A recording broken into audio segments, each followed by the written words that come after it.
Na mpenzi mtazamaji wa One Media, natumai mahali popote ulipo mboheri wa afya. Studio zetu siku ya leo tuko na wageni ndani ya nyumba, wataenda kujitambulisha wao ni kina nani, na tutaendelea kuongelea mengi zaidi siku ya leo. Nikianza na mkono wangu wa kulia, unaitwa? Asante sana. Jina langu naitwa Gabriel Menza. Mimi ni mwana One Media. Tuko hapa kujadili swala hili nyeti, na naamini kwa kila mmoja atajukumika na atapata kile kenye ulikuwa ukitafuta ukipati. Kwa leo sasa tegeshea mpenzi mtazamaji upate kile kinastahili ili katika maisha yako haya ya kufikia ujana usipotee njiani. Asante sana. Asante sana Bwana Gabu. Nikienda hapa upande wangu wa kushoto. Asante sana. Kwa majina naitwa Kennedy Odhiambo. Mimi ni mwalimu Weru Technical and Vocational College. Asante. Karibu sana, tukiendelea pale mbele. Asante sana pia. Naitwa Peter Kazungu. Mimi ni mwalimu, nimeokoka, nampenda Yesu. Nafurahi kuwa hapa na najua kuna mengi ambayo tutaenda kujifunza na atakuwa ya muhimu sana kwa vijana wa karne hii. Asante sana. Na nikisonga pale mbele kuna mwenzangu ambaye tuko katika jukwaa moja la utangazaji, hivyo basi ningependa aweze kuongea mawili matatu tujasonga mbele.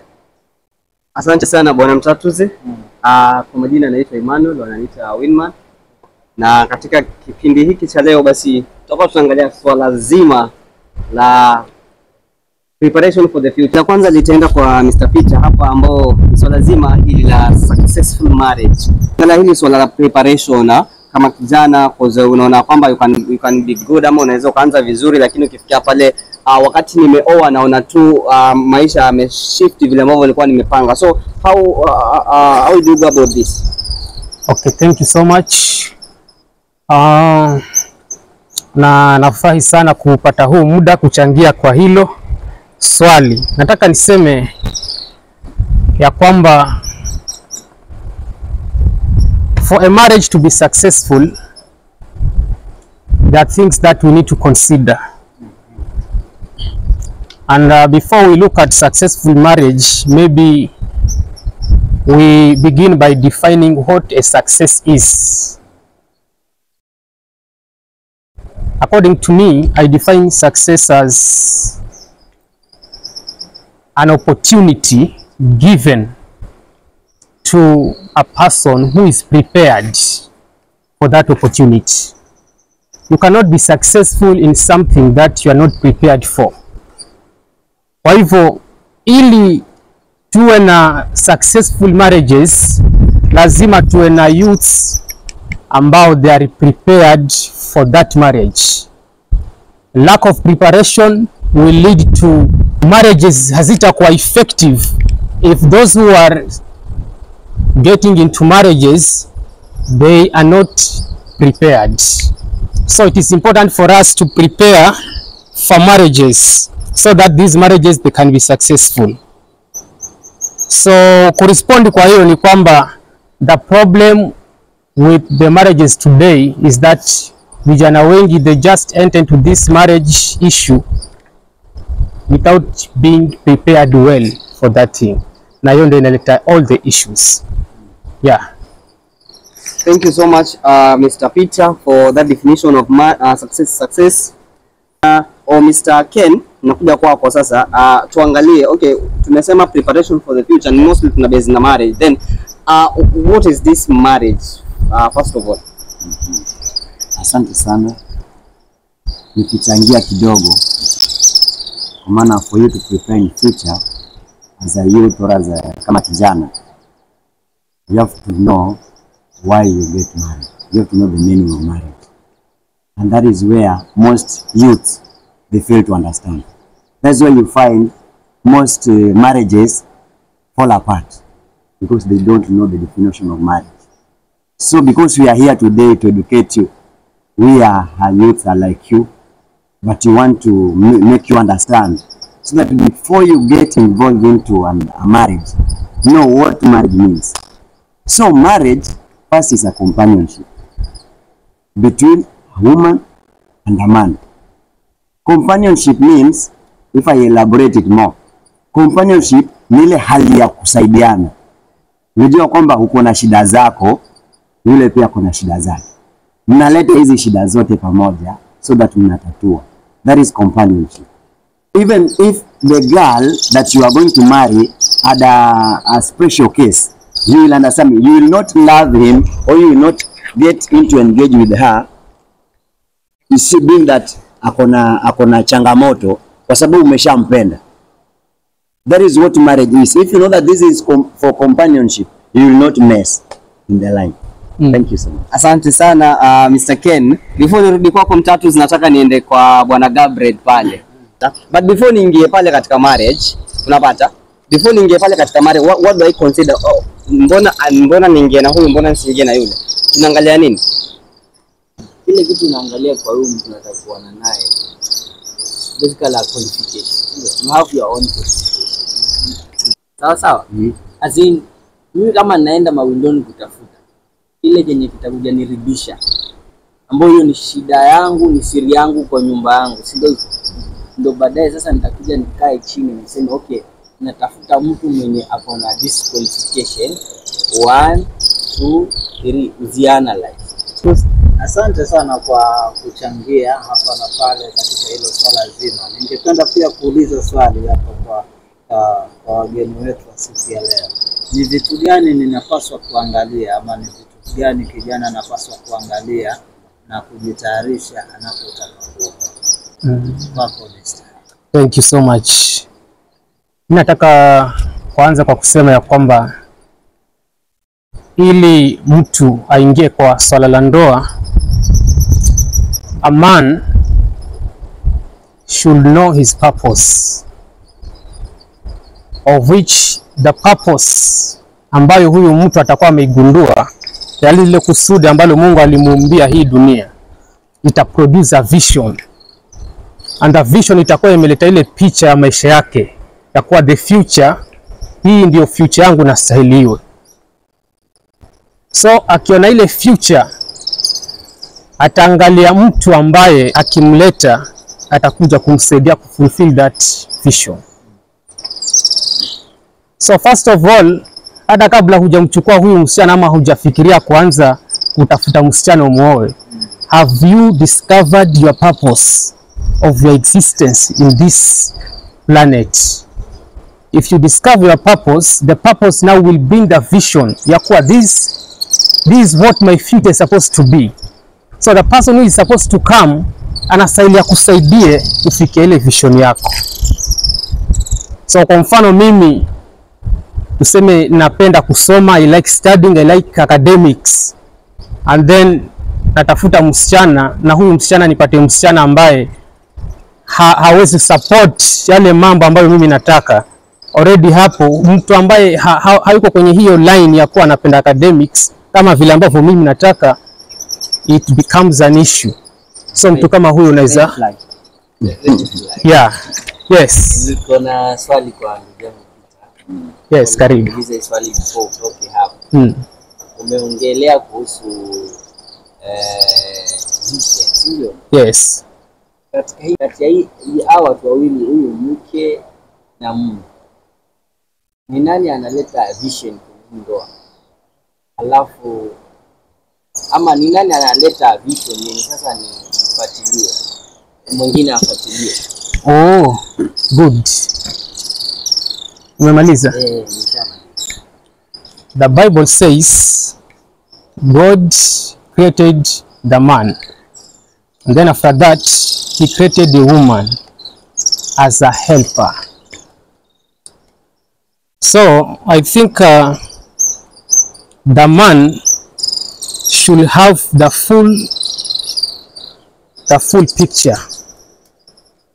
The man, the full picture of the vision. I think huyu man akicapture the vision, the woman akikam, even if the woman has a vision, but the vision from the woman is coming to help the man also to fulfill that vision.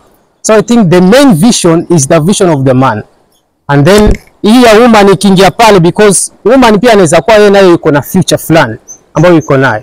So akiingia pale, ile ambayo ataleta kwake huyu mwanamke in your life itakuwa na kusaidia wewe kufulfill what is there is the vision that you have as a man isipotee, because umeoa huyu ambaye utamuoa aje akusaidie kufulfill kile ambacho Mungu amekuonyesha. So we need to know who is a husband now. How do we become a husband? So I think hiyo pia ningeleta kwa picha pia. How do you become a husband? First of all, before uingie kwa hiyo marriage bwana Ken, before uingie kwa marriage, tunataka tuangalie who is how do you qualify to be a husband first? Hebu Mr. Bito unaweza kutuelezea hapo? Okay, how do you qualify to be a husband? I think first of all, mtu anastahili ajue ya kuwa if huyu mtu amekuwa a man enough, aelewe ya kuwa kuna roles na responsibilities za mwanamume ambazo anastahili kufanya, because you cannot approach a lady umwambie I love you and you don't have the ability to care for that person. You don't have the ability ya you don't have the capability ya kuoni mtu mpaka mwenyewe ajisikia kuwa mimi ni wa mtu fulani. So kuna watu wanaingia kwa marriages wakiwa hawajaelewa their roles, hawajaelewa their responsibilities, hawajaelewa. Sasa mtu kama hajaelewa their role, hajaelewa role yake, haelewi responsibility yake, I think this person is not qualified to marry, because huyu mtu ukiwa naye kwa nyumba na hujui jukumu lako kwa zamani, you are not supposed to marry. So I think the person who is supposed to marry or a husband is the one ambaye anajua what is love. Na tukisema love, hatusemi tu ni feeling. Love ni commitment. Mtu amekuwa committed ya kunacha mtu, na pia hata kama ni watoto wamezaliwa kuwafanya wale watoto wawe vizuri. So mtu je amequalify kwa hivi? Je, ana uwezo wa kuishi na mtu? Ana uwezo wa kujua huyu bibi yangu yuko na weakness, na hizi weakness zake ninawezaje nikazi tolerate, yani nikaishi nazo? Because kuna wengine hawezi kuishi na mtu ambaye yuko na weakness fulani. Nasema mimi ukinifanyia ujinga nitakurarua tu. Why? Kwa sababu hajaelewa ya kuwa huyu mtu ambaye amekuja hapa pia yuko na issues. Hajakuwa trained now how to live with a person ambaye yuko na weakness. So I think a husband is a person who is mature. A husband ni mtu ambaye anajua his role as a man in the family, na mtu ambaye yuko na ability ya kusupply the needs za yule mtu ambaye anataka.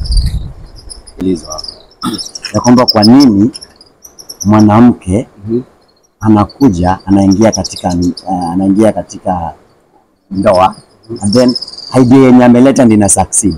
Umeleta kitu kama hiyo. Sasa jambo kama hili wewe inafanyika hivi. Wajua, kwa mfano umeoa mwanamke mko naye rika moja. Huyo mwanamke anafikiria mara 5 kukuliko. Huyo ni mwenye uko naye rika moja, atafikiria mara 5 kukuliko.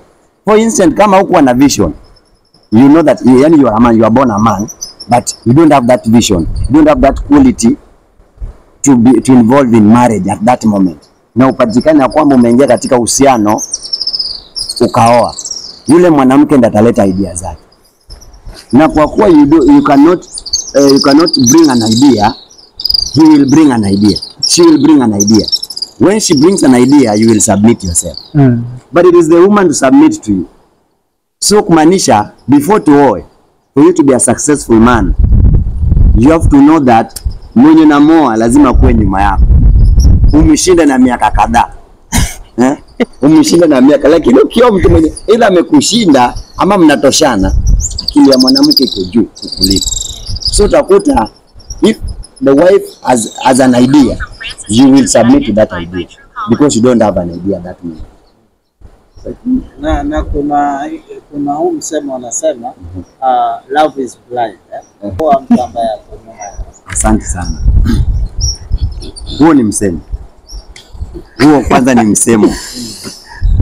Tuamini hilo. Love is blind ni msemo.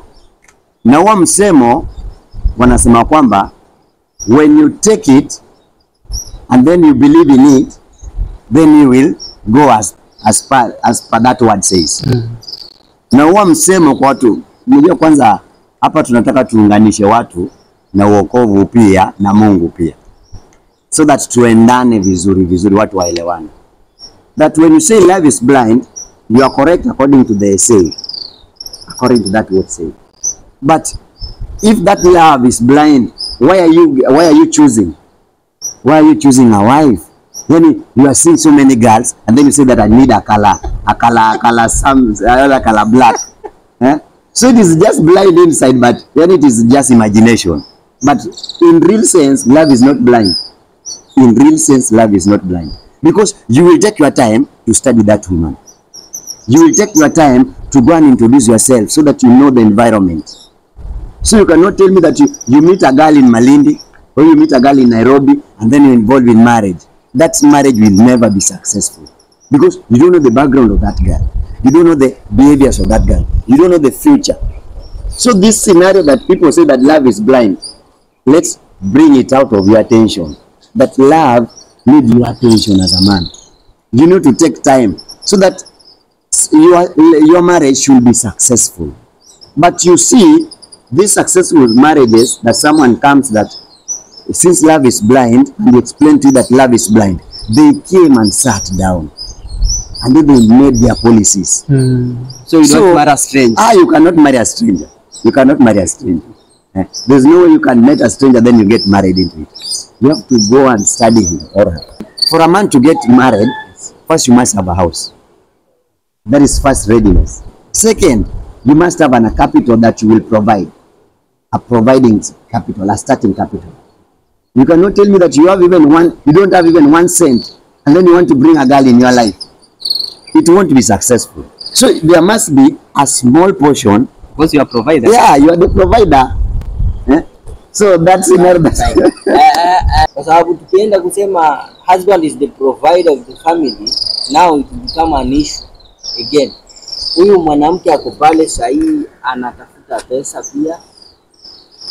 Kijana naye anang'ang'ana pale anatafuta pesa, lakini msichana anaenda kujitenga na pesa yake akisema wewe ndo mwenye kutoanisha kila kitu, kwa sababu sijui ni Biblia, sijui msemo inasema kwa wewe ndo kichwa, wewe ndo unapeana chakula kwa familia.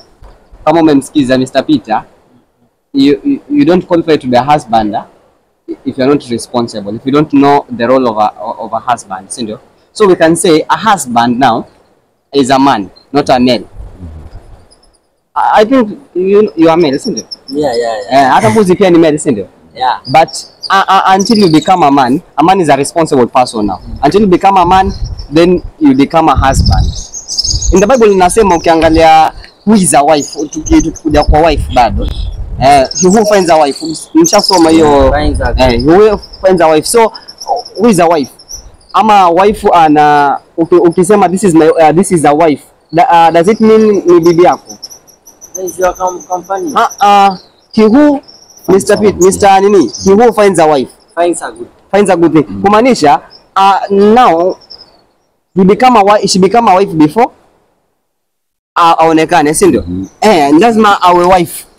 Tukiangalia Mr. Peter hapa alikuwa anasema for you to be a man or for you to be a husband you must know the role. And yeye umeuliza kwamba okay, nimeona hiyo statement yako unasema a lady hata kama anafanya kazi lakini because you are provider anaweka pesa yake kwa nini mfuko, pesa yake ni yake and pesa ya bwana yani ya kila mtu. Ya kila mtu. That's now huyo si wife. Haja qualify kwa wife. Mostly we married girls because the Bible haikusema who finds a girl, who finds a lady, ilisema who finds a wife. So kama umemsikiza kwa huyu ulipouliza swali yako ya vision ambayo analeta vision, now huyu bibi anakuja na anakuja na vision yake. Si kwamba hana vision, anakuja na vision yake, lakini ile vision yake ina support your vision. Sure. Mpaka ifikie pale kwa ile vision yako sasa. So si kwamba ati mimi ndio provider. Of course I'm the provider, but does not mean that wewe pesa yako ni yako. Wewe na watu wako wenu, wewe familia yako wenu, lakini ati kwa vitu za nyumbani, okay, mimi nikinunua mboga nunua nikika kitu sima Tumeshakubaliana. Lakini kiukweli now the essence ya this talk now ni kwamba tunataka tuangalie successful marriage. Ziko marriage, yeah, they are marriage, but kuna successful marriage. Nikiangalia kwa swali yangu hapa ni kwamba can marriage work? Na tukiongelea marriage tunaongelea successful marriage. Ziko marriage unaweza ukaoa, unapata, unaweza ukaoa, lakini are we in a position to have that successful marriage? Hatutaki Mr. Mtatu, hatutaki tufike kwa ndoa. Mimi niwe na provide, niko na project, okay, nimeanza project ya kuku, she's earning too, lakini she can't support my project because pesa yake ni pesa yake. That's now hatutaweza fika pale ambapo tutafika, because you need to come with your vision ili to accomplish my vision. Unapata? So for this marriage to become successful, inamaanisha ya kwamba we need support from both sides. That's why Mr. Ken amesema shida zako unaleta, nikichanganya na hizi zangu tunatatua kitu fulani. Unapata, tunafika pale mahali ambapo tunafika. That's why tunafika mahali ambapo marriage zinakuwa successful. Nimeona pia tumeongea sana, na pia nilikuwa na swali hapa ya kwamba who is supposed to marry. Tukao tumeangalia husband, though hatukuwa tumeangalia wife, but pia tutakuwa tunaangalia age bracket. Who is supposed to marry. Nikipose who kwa Mr. Ken, who is supposed to marry now? Thank you so much. Before I go to that question, nataka nigusie kidogo for the term successful marriage. For something to succeed, nataka niende na line ya education, because I'm a teacher. For somebody to say that I'm successful, lazima ile certificate yake ikuwe amepita. Kama ni pass, akuwe akona pass in college level, which is because of this reason. When you want to know that this marriage is successful, even if the woman passes away, that is by bad luck, the woman passes away, that marriage will be stable. That is where it is called successful marriage. So for instance, mulikuwa na ideas zenye mnafanya, tuseme kama business, ama there's something that you are doing together as husband and wife. And then one of you passes away. And then this thing bado inaendelea. That marriage is called successful. And when you reach a point that the woman was the provider, when she dies, everything dies in the family. That marriage is not successful. That is why we were saying that, for instance, a woman is the one who is learned, or is the one who is earning much, she will submit to the husband, even if she has an idea. You bring the idea to the husband, and then what you have, you pass it through the husband. Yes. Is when that marriage shall be successful. That's why even in the Bible, they say that he who finds a wife finds a good thing and gets favor from God. So You're favored now. you are now favored through her. So I'm coming to this question that you asked. Who's supposed to marry? Who's supposed to marry? The person who is supposed to marry is a man now, not a boy. The person who is supposed to marry is a man. That is where we come now, being a man. What does being a man means? Being a man is there are some qualifications that make you to be a man. For instance, there is a meeting somewhere, you are in a meeting. The way you talk, the way you convince others brings the sense that you are a man. Then you can control. A man is someone who can control. A man is someone who can bring an idea. It is an innovative. A man is someone who when given a duty to stand or to supervise, that duty becomes successful. So reaching at that level, you are capable marrying now. to marry now, because you are going to handle. When you are bringing somebody whom you are not born with, and you want to make her look better than she was. You want to make her successful more than she was. Yes. So that qualification makes you become a man. Yule mtu anastahili aoe pia ni yule mtu ambaye ako na tayari wa kuwa mwanandoa. Unaelewana? So yule mwenye hajajikubali kwa yeye ashaoa, ndio utapata ni wale wako kwa ndoa na bado wanamangamanga, wanataka kukompiti na vijana wadogo huko nje. At the end of the day ndoa inavunjika, bibi anarudi au bwana anaoa bibi mwingine juu bibi amepatikana akifanya mpango wa kando. So mimi nataka kusema ni yule mwenye ameweka fikira zake na akaamua nao let me marry. Any age bracket ambayo maybe Amana or someone ambaye anataka kuoa. Yes. Nisema ni asante sana kwa huu mjadala umekuja wakati unaofaa kwa karne hii ya 20. You want to marry? No. Yeah, but I'm in the line. So you are okay. I'm in coaching. That's So, nice. I want to say this. Yes. Say hi to And that is, your this is where we are getting wrong. This is where we are getting wrong. Yes. Do you know the reason and why the government of Kenya, and I want the government to help us, because many youths or many people, you find a old man like 75 years old marrying a 20-year-old girl, being that the girl has an ID. Is that one logic? No. Does it make sense? When you are marrying your daughter let's make it very clear. Yeah. Because you are helping somebody who is outside there. So for you to that age bracket, that is not that haijatolewa vizuri, but this one the government should stress on this age bracket, that when you want to marry, either msichana kushinde na few years ama kijana ashinde msichana na few years. Lakini school that open to an extent, mzee wa 80 ama mama wa 90 anaoa kijana wa 18 ama kijana wa 17 is not logic. So let's make it something that it is understandable, that when you want to get into marriage, please look at somebody whom wakati mnazeeka mkiwa mko pamoja. Mko furaha. Asante sana kwa kuchanganua hayo maswali. Labda tuende kwa Mr. Yeah, nataka niongezee kitu kidogo. Proverbs chapter 5 verse 18.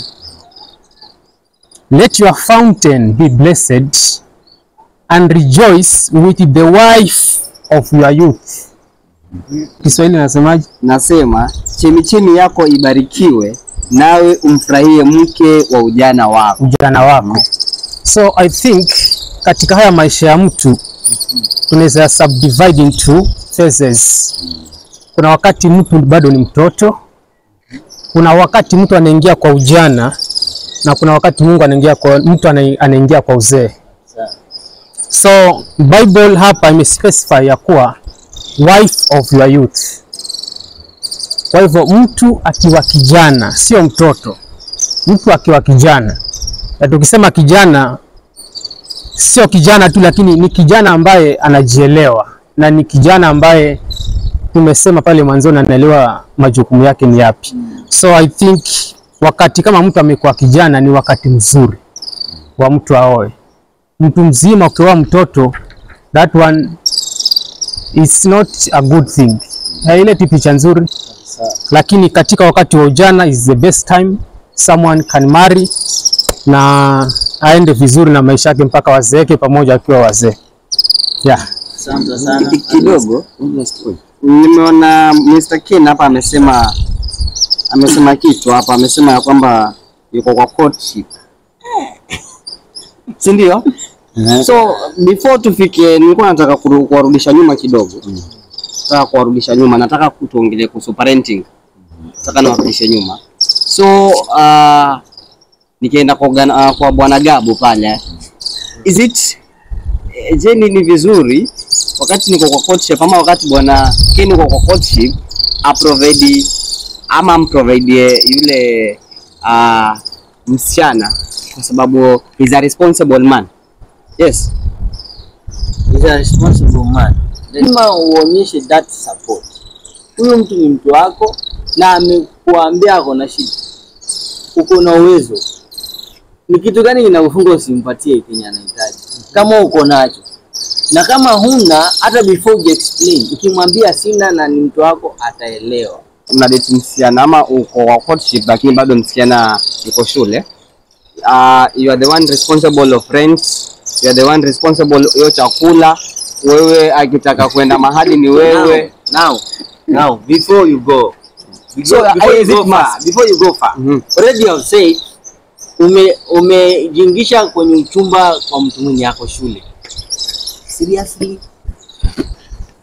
to make the story short here, wewe unajaribu. Kwa nini uende ukatake kuoa mtu mwenye yako shule? Wewe unasema na niko kwenye uchumba na your girl or your man ako first year, anatakana afanye miaka 4 ndio muoane. Wewe unataka kufanya nini? Kwanza hiyo hiyo uchumba ndio unasema hapa nilishtiwa tukaachana. Kwa sababu gani? Wewe haukuwa na ile tayari. Kwa sababu mimi niko tayari kama kijana. Ndugu yangu hapa amesema already mimi nitakuwa nimeshajenga, si ndio? First of all lazima uwe uko na income. Sawa sawa? Lazima uwe na income. Okay, tusiongelee ile kubwa, lakini already lazima uwe umejenga. Lazima uko na nyumba. Huyu mtu wa wenyewe utakuja mweka wapi? Ukishaeka, okay. To add something about parenting in a courtship. And I want us to understand this. Parenting, what you should understand while you are in a courtship, you should not that be provider sana. Because at that level, bado msichana anapata msaada kwa wazazi. So, ukijifungua sana, kuna venye msichana atakuweka. Hiyo mke mwenye unataka kumuoa, kuna venye atakuweka. So, hata kuwa, sema for instance you involved in marriage, atiyo kwamba you are the provider. Yeye yake ataifinyilia. So, during the time of courtship, know very well that what you need to take first as the first step, be caring. Caring as in, wakati mlikuwa kwa courtship, unampigia simu, kama ni simu, ndio umeamkaje, umeshindaje, unaendeleaje. Sasa zingine alikuwa umejua wanawake, ni watu wenye wako na mood. Leo mood yake imebadilika. So kama umpigii simu kila siku, kuna venye atakuignore. So being caring through calling nini, and then unamuinvite mara moja, si kila siku you provide unto no. Courtship pia, yes, msichana afai akuombe. Niwe mkijana ndio afaa uone that my lady is ana lack something, so you need to provide. Lakini ukiona msichana na kuomba ati sina hiki kitu no, gold digger. That one. Yes. Before ukuje kwako, hebu ongea kitu alafu nataka tu niongeze kitu ya kuwa wakati uko kwa courtship, you are not a provider. So what you are doing is just to unaweza mwa tu kushow ya kuwa okay, si provider, lakini nikikumari I'm able to kufanya ile kitu yangu ambayo naweza kufanyia. Na pia kuna hii tabia ya wasichana kupenda kuomba pesa kutoka kwa wale ambao wanataka kuwa mari. That one is one character ambayo inaonyesha huyu mtu yuko na ubinafsi. Jana napenda tu from you achukue ajitengeneze yeye. Lakini nimependa ile statement ya kuwa in fact if the lady is mature, hawezi kuwa na tabia kuombaomba. In fact akifanya hivyo anajiona kuwa it's like kwake inaonekana kuwa ni tabia nzuri. So pia nimesikia ile statement ya kuwa unafuata mtoto kijana bado yuko shule. If umefuata mtoto bado yuko shule, then prepare for parenting very well. Very well. Yeah. You will pay for the rent, utanunua chakula and everything. Shopping and everything. Yeah, kila kitu utafanya. And the statement of do me a favor. Do me a favor, there's no favor. Favor is not requested, it is just given. Mtu tu anajisikia tu acha nipeane hii kitu, acha nitengeze hii kitu. Hata msichana mwenyewe anazamua, let me do a favor, by maana acha ni spoil my money. Na ikawa tu vizuri. So ni mambo tu ya kuelewa hivi vitu tu, ya kuwa kila mmoja anaweza spoil mwenzake, kila mmoja anaweza fanya kitu kizuri. Yeah. Mimi namuunga mkono Mr. Peter kwa sababu kuna vijana ambao wanajitia kwenye hatari. Hususan wakiingia kwenye ndoa zinakuwa zina misukosuko. Statement ni unapata kijana namnunulia vitu msichana wake, ikifika wakati wa kuoa anamuoa vizuri kabisa, alafu labda maisha yanaweza badilika, vile vitu vile havionekani tena pale nyumbani. Atafikiria vile ambavyo alikuwa akinipatia mimi pale mwanzo, sasa hii kuna mtu mwingine ambaye anamsaidia. Ndio maana sivioni hapo. Unaona ndoa sasa inaanza kuanza. So kwangu mimi sifai kumpatia chochote. Niendelee kumwekea ili akifika kwa nyumba apate vile vitu. Asante sana. Naona muda wetu pia unatupa kisogo. Ni kwamba tunataka tukaweze kuongea neno la mwisho before tufunge kipindi hiki. Tutakuwa tunamalizia tukianza kwa ndole kwa. Asante sana. Mimi ningependa kumalizia nikisema hivi. Ndoa ni jambo jema. Hili limeletwa kutoka mbinguni. Tayarisha mafikira zako, mindset yako hiyo imesetiwa kuanzisha hii taasisi ya ndoa, na ndoa yako itakuwa sawa mpaka utanitafuta siku moja useme kijana alikuwa anaongea maneno yenye ni muhimu sana. Asante sana. For this hour, I want to join my speech by saying that successful marriage, as we have discussed, only becomes successful when the two of you plan your future well. And then because since sexual immorality is happening and is something that we hide, you cannot hide it. And the Bible has stated very well that in the book of 1 Corinthians 7:2, inasema, but since sexual immorality is occurring, each man should have a sexual relationship with his own wife, and each woman with her own husband. So youths outside there who are listening to us at this moment, when you've reached that stage that the body needs, and you realize that indeed I need someone, then harakisha. Usiache uchafue ule kalu, uchafue mwili wako kwa kutafuta. Tafuta mmoja, stick to her, and then involve in marriage. It's a favor to find a wife. Then favor will come upon your family. May God bless you. Thank you, Mr. Peter. Thank you so much. Kwa vijana wenzangu wote, nataka niseme ya kuwa the Bible says in the book of Psalms 127 verse 1, if God does not build the house, the builder builds in vain. So ikiwa our marriages or our relationships as we directed by Mungu, as we guided by Mungu, by the Holy Spirit, these relationship and marriages will fail. So the first thing that we need to consider is God involved in our relationships. If God is involved, there will be no sexual immorality. There will be no those things. And nataka pia nimalizie kwa kusema ya kuwa marriage can work. Marriage works. Mtu asikudanganya ya kuwa marriage haiwezi fanya. Marriage inafanya vizuri. Mungu yuko anatusaidia, so tuzidi kupenda Mungu na tuzidi kujitoa kwa Mungu, na pia tuombe sana Mungu atuongoze wakati tunaingia katika hii kitu, because marriage is like a pivot between the past and the future. Ukipata vizuri utaenda juu, ukichemka chini. So Mungu atubariki sana. Thank you so much. Asante sana. Before nikuje kwako kumalizia Mr. Mtatus, basi ni kwamba Tumeangalia mpango mzima wa successful marriage na tumeona kwamba nani anastahili kuoa na ni vitu gani ambavyo before niingie kwa uhusiano ama katika hiyo courtship ninastahili kuangalia.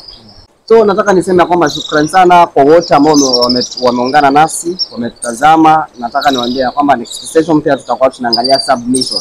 So tumeangalia marriage, successful marriage. Then tutakuwa tunaangalia submission. Kwako Mr. Vile pia mimi asante Bwana Winman kwa hiyo nafasi. Pia mimi nimejifunza kitu kutoka na hawa wageni ambao wamekuja siku ya leo. Ni kwamba wamesema mtu lazima ajitayarishe kwa marriage. Na nikapata kuwa kumbe huwa kuna upungufu kati ya mwanamke na mwanaume, ndio mnakuja pamoja kusolve problem. Kumaanisha lazima utafute yule mwanamke ambaye atakuwa lile hitaji lako analo. Ndio ukimleta kwa nyumba atakuwa amesolve problem yako. Na yule naye tatizo ambalo ako nalo liwe wewe uko na suluhisho nalo. Ndio mkiingiana pamoja marriage inapasa. Imekuwa baraka sana ndani ya nyumba na tunashukuru sana. Asante sana.